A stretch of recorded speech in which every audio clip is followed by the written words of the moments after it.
वालेकुम अस्सलाम रहमत उल्लाह वबरकातुहू। भाई जान आप खैरियत हो? अल्हम्दुलिल्लाह, अल्लाह का शुक्र है। भाई जान आपका यहाँ कैसे आना हुआ? बस आपसे कुछ सवालों के जवाब लेने थे। पूछिए।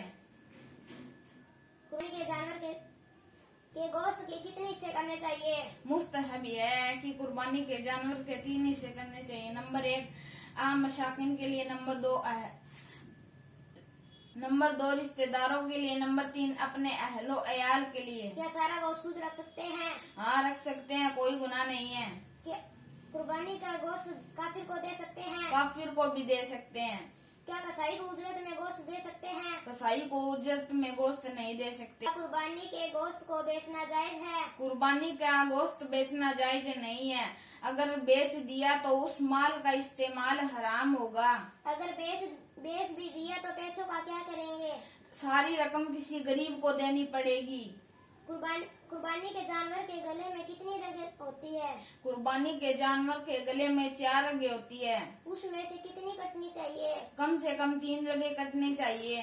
कुर्बानी का चांद दिखने के बाद नाखून काटना, सर के बाल काटना या फिर जिस्म के किसी भी आजा के बाल काटना कैसा है?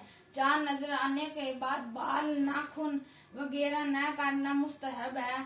अगर कोई शख्स काटता नहीं है तो उसे सवाब मिलेगा। अगर कोई जरूरत की वजह से काट भी ले तो उस पर कोई गुनाह नहीं है। क्या बकरे की कुर्बानी के लिए 2 दांत का होना शर्त है? शर्त नहीं है, बल्कि उम्र का पूरा होने का शर्त है। अस्सलामु अलैकुम व रहमतुल्लाहि व बरकातुहू। वालेकुम अस्सलाम। हमारे चैनल को लाइक करें, सब्सक्राइब करें, शेयर करें, बेल आइकन पर क्लिक करें।